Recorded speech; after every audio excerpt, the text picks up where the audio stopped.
Very warm greetings and hello once again. This video is a bit late, a day late and a dollar short, as they say. I've been out of town for a hot minute, but I finally got back and can take a look at this thing.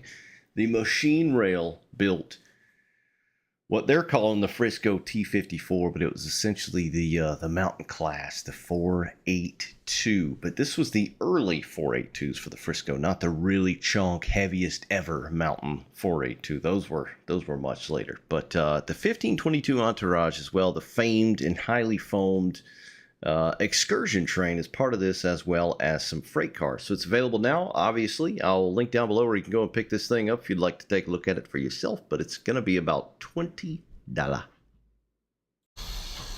All right, and here she is, 1522. So again, from Machine Rail comes this Mountain Class pack. Now, apparently they got assistance from well-known and famed Steam modders, DSG DDR, for the Steam script assistance. But what I have noticed as of late, I know Machine Rail used to have a kind of palm greasing with Caledonia Works and someone else, and now I don't think either one of those exists. I don't know if they're kind of partnering anymore with helping out with certain things or what happened with that, but I didn't notice that on their page. But you're going to get a freight and a PAX variant. Of course, you're going to get the freight cars here and a couple of passenger cars, which we'll take a look at here very briefly.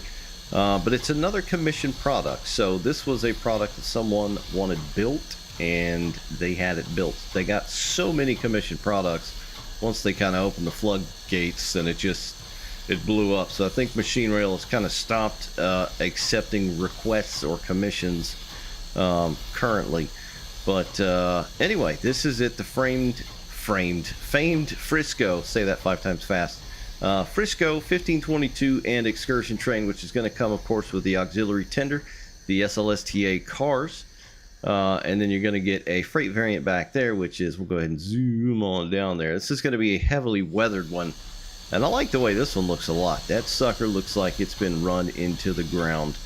But anyway, this is kind of the main damey, the highly foamed over deal here, the SLSTA, excursion train that ran all over kind of the Midwest and everywhere beyond for a very, very long time. But anyway, the Frisco is the St. Louis and San Francisco Railway, basically a Midwestern and kind of South Central operating railroad, and they also operated in my home state of Florida in a very, very tiny portion over in the Panhandle near Pensacola. But anyway, that aside, they ran from 1876, when they finally got their shite together, all the way until 1980, and of course BN was the successor, and then BNSF, so on and so forth. So another railroad, of course, of the time, which had and was mired in frequent name changes and bankruptcies, and never reaching its full potential that it wanted to, which is part of its namesake, which was San Francisco. So they had high hopes and tall dreams. Maybe I said that backwards. So yeah, that is the Frisco in a nutshell, a kind of a Midwestern South Central railroad. But anyway, the 482, that is the designation of the wheel arrangement, of course. So it's a 482 mountain type. Now, this number range was numbered 1500 through 1529, built by Baldwin, of course, from 1923 to 1926. Now, the first batch represented here in this pack was the initial order of 482s that were basically built to handle heavy passenger trains through the Ozarks. Now, for those unaware, the Ozarks they call them mountains, but it's a sort of a mountain range, very hilly area. And they were meant to handle passenger trains. They saw that they did quite well, so they started throwing hot freight at these things as well as heavier passenger trains as well. And then, of course, they got another order of the 482s later on down the road, which were the heaviest 482s to exist. But anywho, these things were pretty chonk. They had almost 70-inch drivers, a booster, nearly, I want to say about 57,000 pounds tractive effort starting out. They were also able to handle freight and fast passenger trains naturally.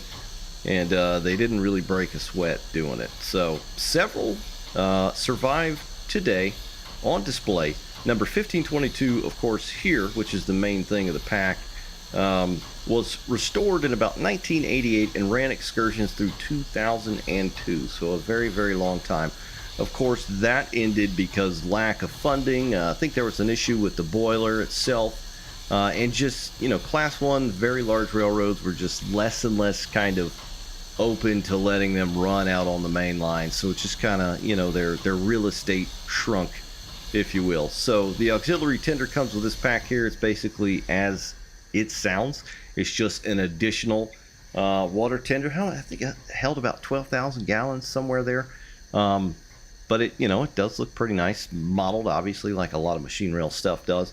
But it basically negated the necessity, again, say that 5 times fast, to keep stopping and filling up, for water, basically. So the black gold baggage car here, which it is named on the side, as you can see, underneath the SLSTA. This was donated by Burlington Northern, and it was prior, it was I think it was a Northern Pacific car built in like 1958.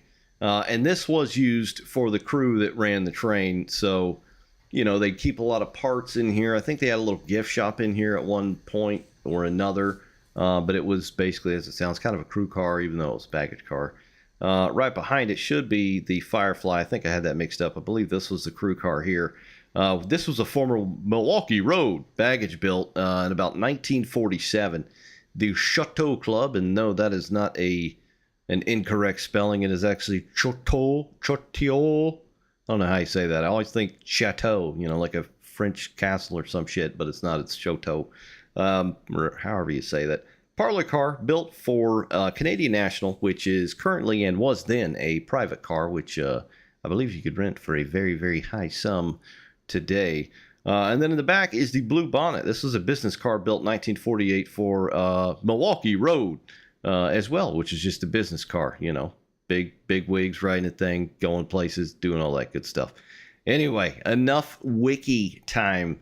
Let's go ahead and look at this thing. So, true to machine rail fashion, it do be looking spicy. This thing looks pretty good. This is the shiny, well-kept, restored variant that ran until 2002, of course. And it does look very, very nice, as do a lot of their steam locomotives do. You've got the ever-present screaming safety.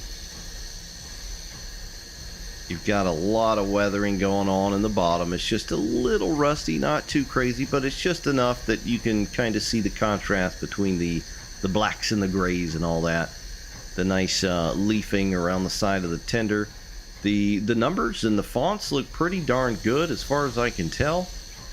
It's true to form. I mean, it's, machine rail like their brothers Diesel Workshop. When they come correct as far as, how the models look and everything like that. So even this little box right here, I mean, just the external bits, the bolts or the rivets, if you will, and how they look different around the edges from the actual flat panel itself. That looks really, really nice, as do the trucks and the axles. You can see the brake shoes down in there. It's highly detailed, and it's not really taking any kind of performance toll on my system that I can tell so far as with a lot of their stuff.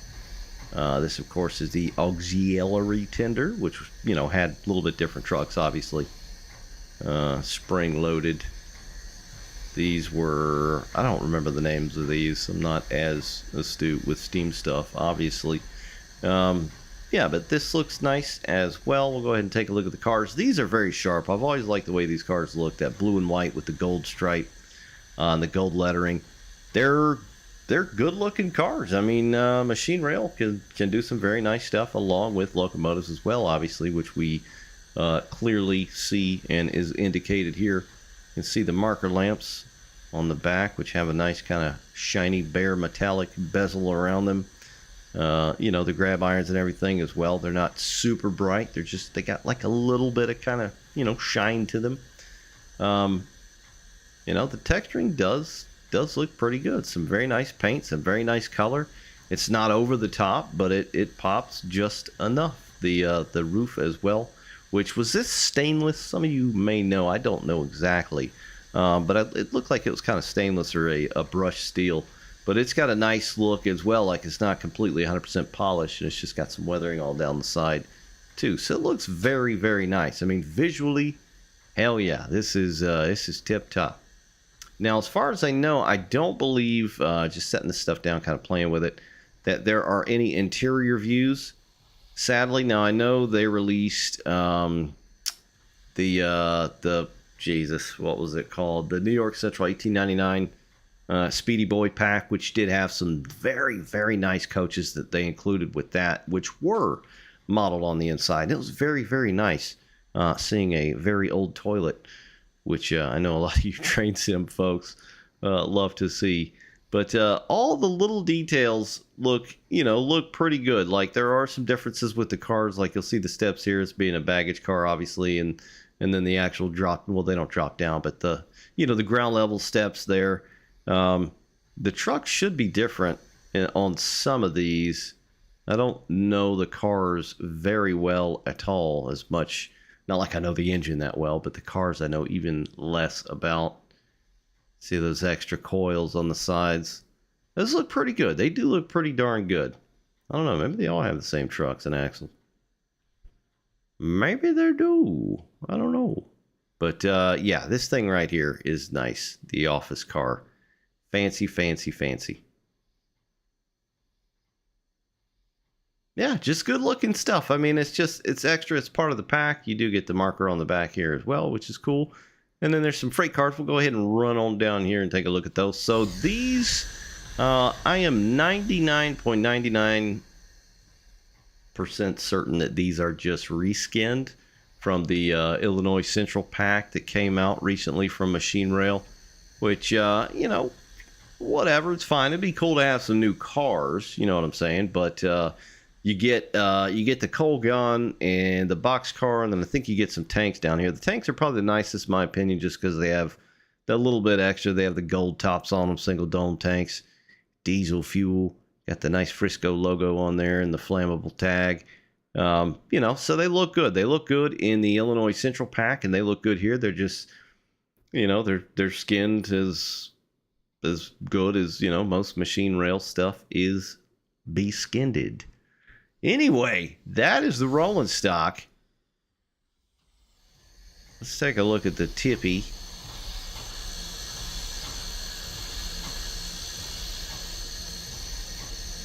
The plate on the front looks very nice. I believe it's got a plaque as well.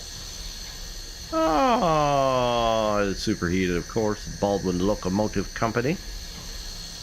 I think it's very nice. I believe these had the boosters as well that went on the trailing axles that did exactly what they sound. They just kind of help, put some power down a tiny, tiny bit or something to that effect.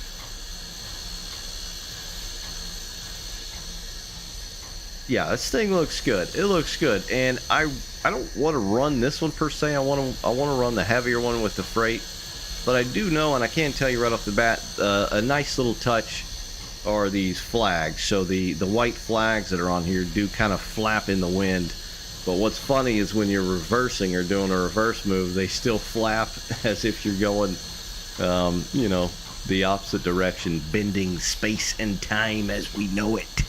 But yeah, I mean, this thing looks good, and it's a chonker, dude. Like, mountain classes are badass. I still love Connies. Connies are still near and dear to me. I will forever be a 280 boy, even though I'm not really that into steam. Heretic, yes, I know, but mountain classes, or mountains, are badass as well. Got the red roof on there. Got steam pissing and leaking everywhere. It's just a good looking bit of kit. Let's get on the top here as well. There should be lights on the front and back of the tenders, which they always come correct as well with their lenses. I love their lenses, man. They got that old school, real thick, kind of ribbed look to them. This thing, so a neat little story about when they got this locomotive and all the cars and everything and started running this stuff out on the main line. Restore it and run it on the main line. I believe this was at one point a single dome tanker. I can't remember who they got it from. I just remember hearing the story, and that was their additional auxiliary tender. And then I think they got this, or they built this from it, or something like that. But it's cool because it's got all the extra little flaps or toilet lids on the top. That's what I'll call them. And the walkway, of course. It's, I mean, there's not much to say. Visually, the model looks stunning. It really, really does. Has marker lights. You got the shades right here. I don't believe those are animated, though, sadly. So I don't think they can go up and down. You've got the mirrors, or the wind, friggin' brain fart. I'm going to say wind blocker. Yeah, I don't know. But yeah, they look good as well. You can kind of see the spring in there, so it's coiled in, holding it tight. That looks nice. It's, it's rubbed. Some of the paint or the brass or whatnot is like rubbed in some areas and not. Just little fine details. Like these guys, these two brothers, I think they're brothers anyway, at Machine Rail, do a damn fine job. I mean, you could spend an hour just sitting here looking at every little bit of minutia, detail-wise, but it looks really, really, really good. It do look very nice. But I want to run it. So that's what we're going to do. But we're going to do it in the chunky Freight Boy. This cat right here. So let's go ahead and click it and get ready for the notification that the Xbox controller has been unplugged 5 times. A little bit of foreshadowing there. Alright, let's turn that headlight on. Again, looking very good. It's just that nice kind of natural light. Something that I wish a lot of train sim developers that you see on the Steam store would kind of do, is make lights look like actual lights. That would be fantastic. But this thing is weathered, man. Ah! Jesus. Alright, safety valve. I get it. It's real. It has a purpose. But sometimes let's just get those sounds and just turn them down. We get it. But they're constantly going off on these products in particular. All right, so apologies. Let's hop in. Oh, that'd be loud. Okay. All right, so let's get our cab light on here, which is up there.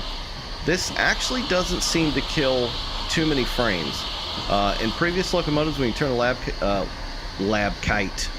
the cab light on from Machine Rail stuff, it kills frames. This, it doesn't.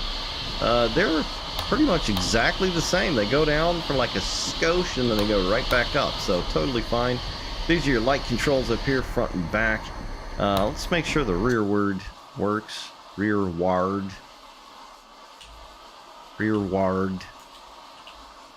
Okay, maybe not. So the front one works. Am I doing the wrong thing?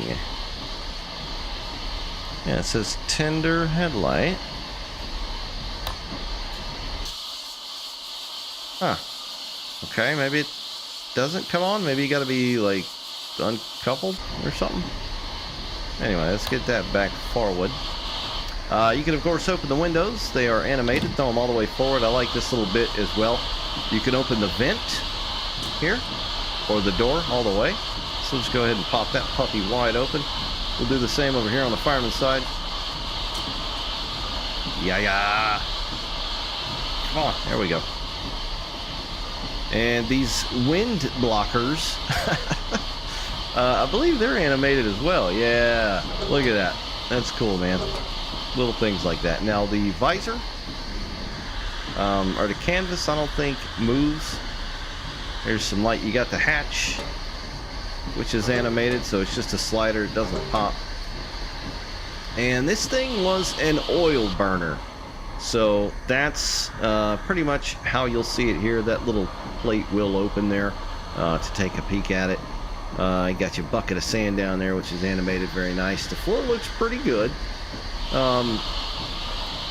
Interior wise, again, it's Machine Rail. The stuff looks pretty good, but when I look in like this general vicinity, it's kind of hard to tell. It almost looks like one of those impressionistic type paintings where you don't really know what's what type of thing. Like everything kind of blends together right there. So I don't know if that's a lighting issue, something with the AO or a texture thing or whatnot. But I feel like the stand itself and a lot of the pipes and things need to pop just to differentiate themselves, from the firebox back there.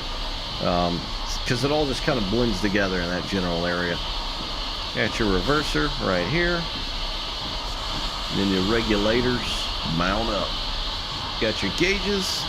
There's our brake gauges here. Now, one thing that kind of,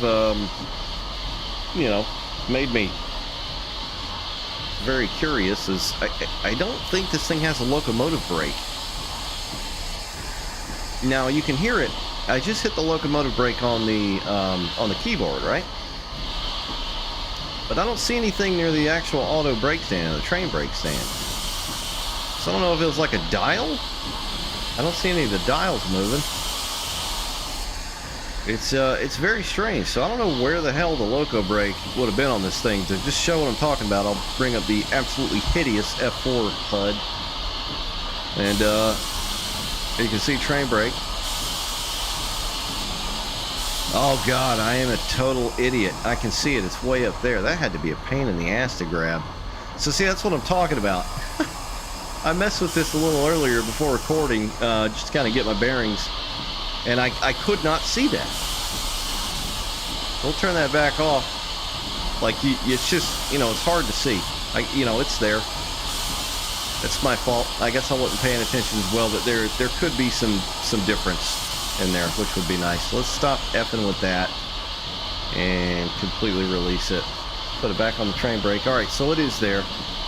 Major ding-dong moment. Got your squirter up there. Injectors down here. Fireman driver's side, or engineer side, I think these little vents open as well, which is cool.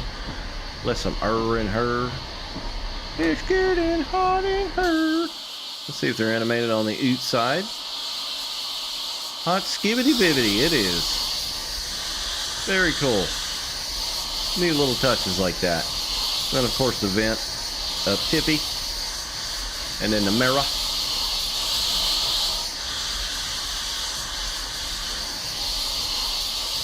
Okay. Alright. Gauges, whatever that. What do we got here? So these are the, I was having some trouble with this. These are your water testers, right? So you can test, your steam pressure, your water, basically with these. If the way it worked is it was top, mid, and bottom, right? So, it was obvious where the water was in this thing, and if you needed more, I believe that's how it worked. So I'm kind of jumping ahead there. The reason I'm getting to that is, generally there's a sight glass, right? I believe that is it, but it does not look animated at all. So I actually ran this thing for quite a while before I started recording, like I said, trying to figure this out, and I could not see it. So, it's kind of hard to tell what's going on with your injector situation. You might have to use the absolutely hideous F4 HUD, but again, alas, I don't think it's animated. It doesn't look like it is. But I figured these testers would kind of be the same deal, so you could see where your water was at, or how much water you had, and then add appropriately. But as you can see here, we'll go ahead and animate all of them. They all seem to kind of do the same exact thing, and release the same amount of pressure, no matter how fast you're going, how wide open you got the regulator, etc. There's your bell valve.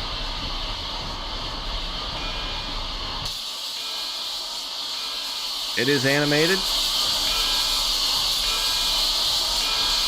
The sound is not very good.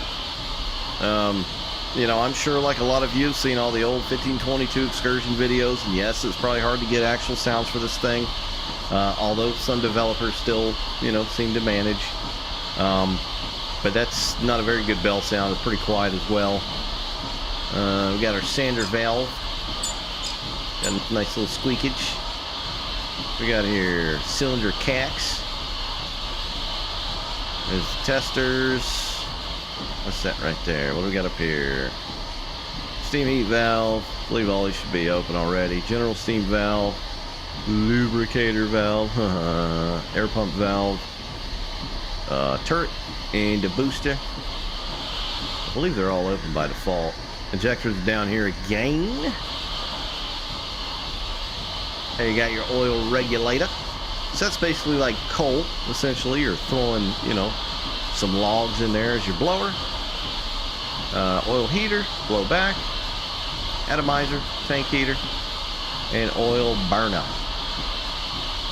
So let's see, I think the standard PSI in this thing was about 200 or 210 or something like that. Anyway, enough blibbing. Let's go. Let's throw it all the way forward. Let's get them brakes off.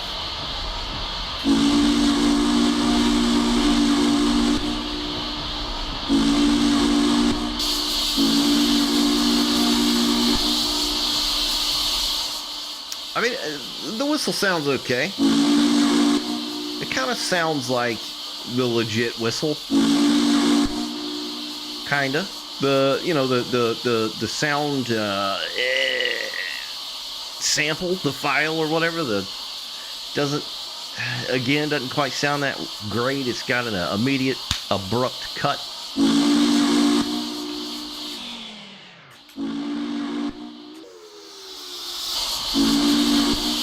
It sounds a little crunchy. Anyway, let's go.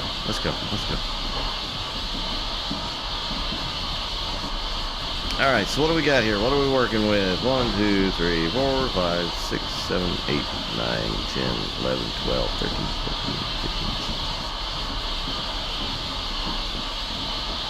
So we got like 30 cars, 35 cars, something like that. Not going to count it all. Too lazy. And another thing that kind of sucks, not only that safety just endlessly killing your eardrum, is there's nowhere to run this thing. So I feel like this is chapter 5 of nice loco, but where are you going to run it? And, you know, it is train sim. You can do what you want to do. You can run it wherever the hell you want. But prototypically, there's just not anywhere really great to run this thing. Now, there used to be this map called, like, Mississippi River Valley, I think, by Zawal.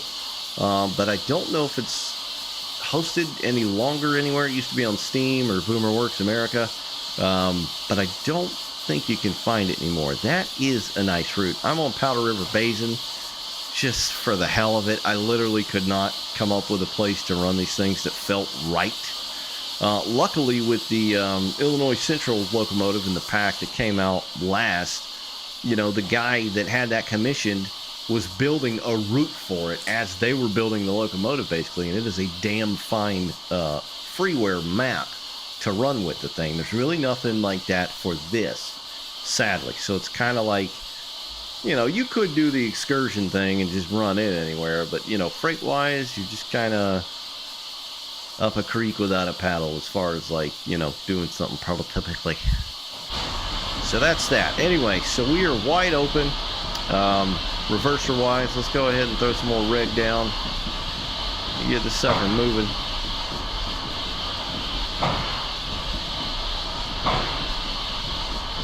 Now, this thing did have an interesting sound in real life, the chuff, and it kind of sounds similar.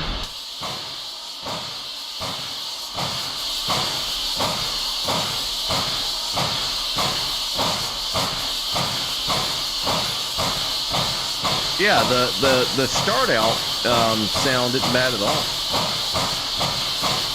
It's just a little crunchy. Open the cacks.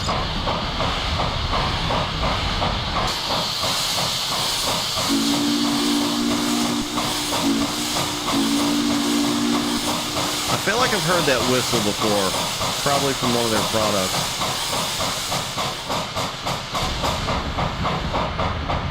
Alright, let's go ahead and drop it back a little bit.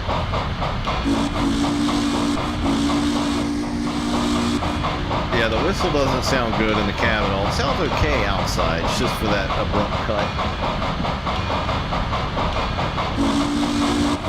The rope is animated as well.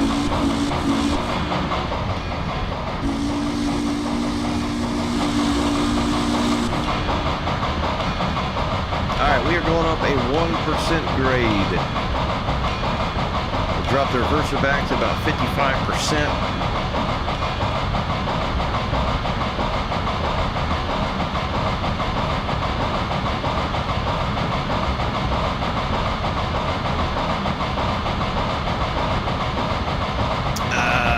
Why do they say 70 PSI? Is that right? Shouldn't it be 90? Brakes. God, I'm going to turn the volume down. Sorry if that was too loud. I feel like I'm having to scream.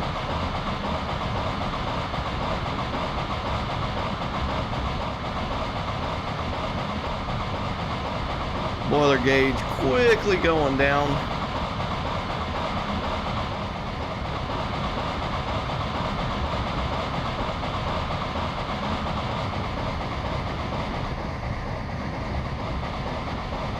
We'll go ahead and add some Earl.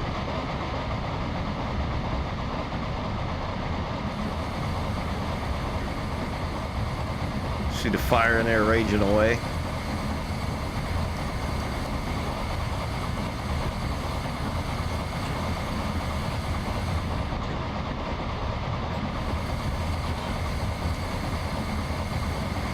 Oh, the dreaded F4 HUD.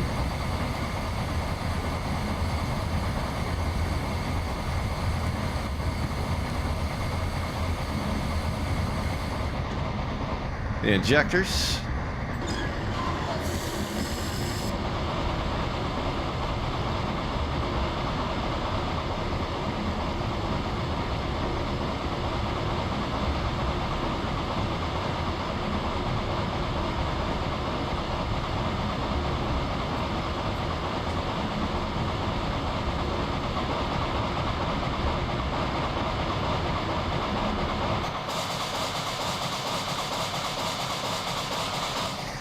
We'll do a run by. Yeah, the chuffing starting out is okay, but then it kind of quickly gets into mid-land.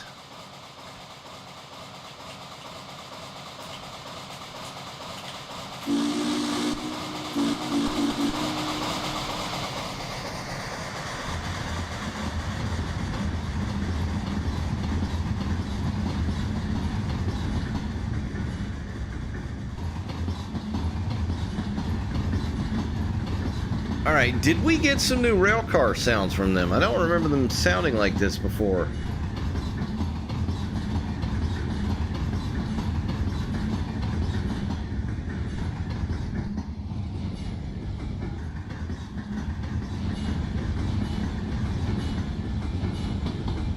Oh, and we didn't get a caboose, sadly. I just realized that.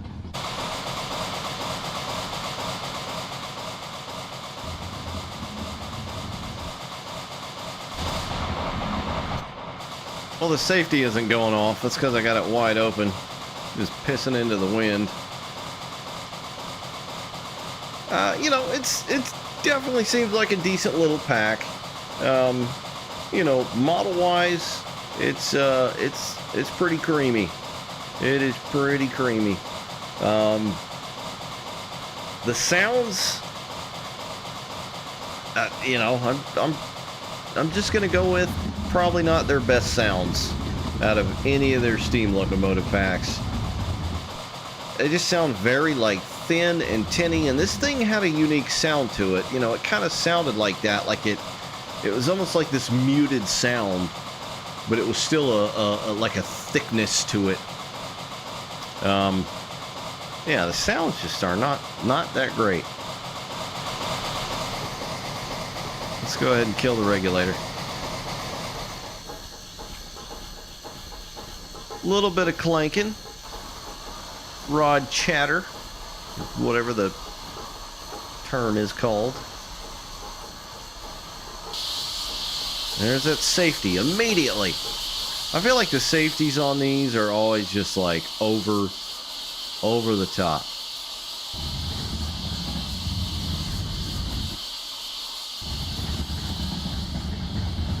The railcar sounds are pretty nice, though. I don't know if they got new railcar sounds, but I feel like they sound different than they initially did. All right, let's open it wide open again.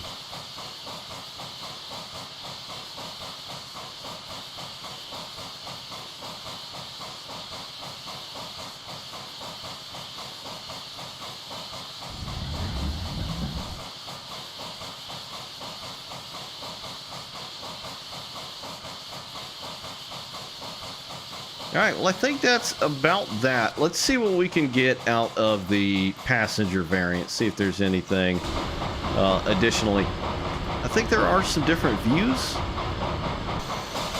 So the head out is kind of weird. It's like up next to the boiler itself. But then if you do the, what is it called? Alternate view? What the hell is it called? Where's it at? I don't know the key. Son of a fucking remote. Where's it at? There we go. Alternate view. Alright, so it's strange. There we go. So if you hit it in the cab, it'll actually move around quite a bit.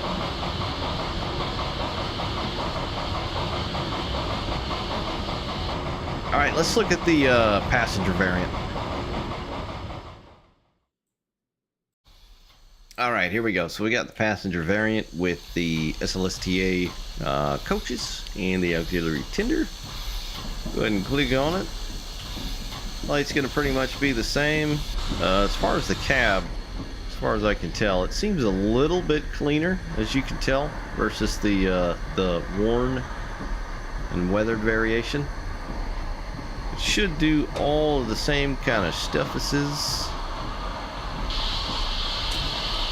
There we go. Do that. My God, that's safety, man. Alright, let's go. And so the freight variant, we were going up a 1% grade, you know, fairly heavy train. It felt almost too easy, though, if I'm honest.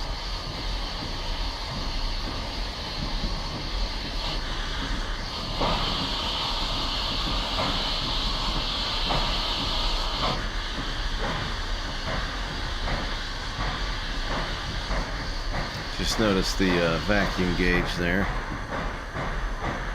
I don't think anything is clickable back here as far as I can tell.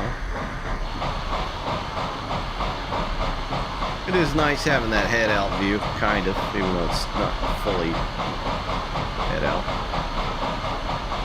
Alright, this thing took off pretty darn quick, mind you. It's a fairly lightweight train compared to what we were doing.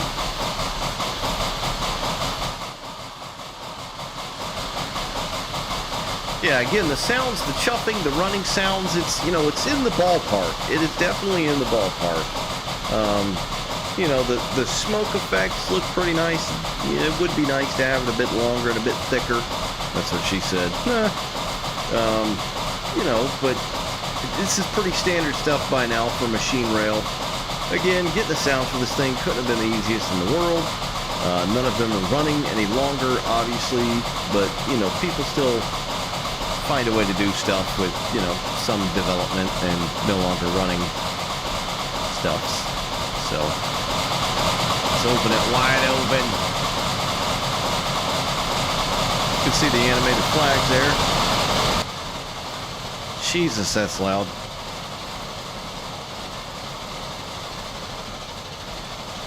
You can see the reverser there doing its thing.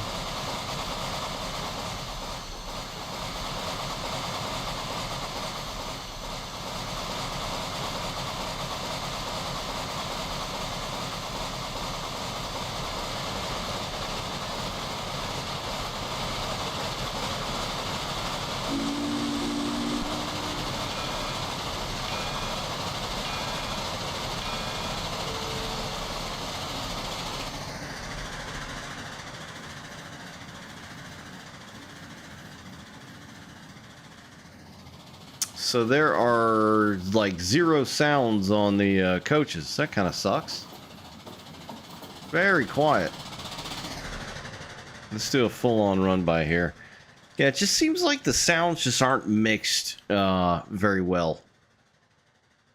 Definitely not in the top tier of some of Machine Rail's sounds.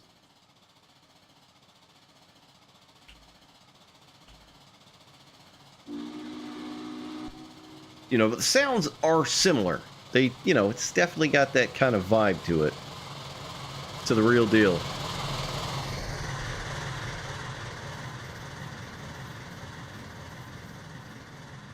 And we'll go ahead and click the seating view, and as you can see, there is no inside view. You know, it probably would have taken a lot longer to get that done. It's understandable. It's not the end of the world. You know, I don't play train sim to sit in some fake coach view, but it is nice when it's there. You know what I mean? It's not, oh my God, there's no coach view. You know, it's not. I think sounds are far more important. You know, simulation physics, obviously, and the model and the way the thing looks. We're hauling ass, by the way, 50. You know, I don't know. The sounds are realistic-y. I feel like they're just not mixed well. The samples aren't that great. The physics kind of feel weird, like too easy. 2 OP, please nerf, basically. Which is kind of funny if, you know, they got some of their script work from DSG DDR, because operating those things from DSG DDR are, you know, it's not easy, especially for Steam rereads like me. So, but yeah, I mean, it's a nice little pack, Frisco Mountain pack. Calling it T54 for what reason? I don't know if Frisco ever called them that. Honestly, but yeah, I mean, it's $20. You get some nice looking coaches for sure. You get 2 variations of engines, and you know, some more freight cars. If you don't have the Illinois Central pack, then you get those freight cars in this livery, obviously, and it's still $20. You know, let's be honest. Which I don't think this is the creamiest of Machine Rail's wares. It's still worth pretty much what they're asking versus like that Feather River enhancement crap that just came out on Steam, which is a complete joke. You know, so it's kind of, you win some, you lose some, and all up to what you like to run. If you like nicer stuff versus just rehashed crap. But that's it, guys. Just a quickie. Looks like we are running out of steam anyway, going up this grade. I just pissed it all away. But that's it. I'll see you later. Bye.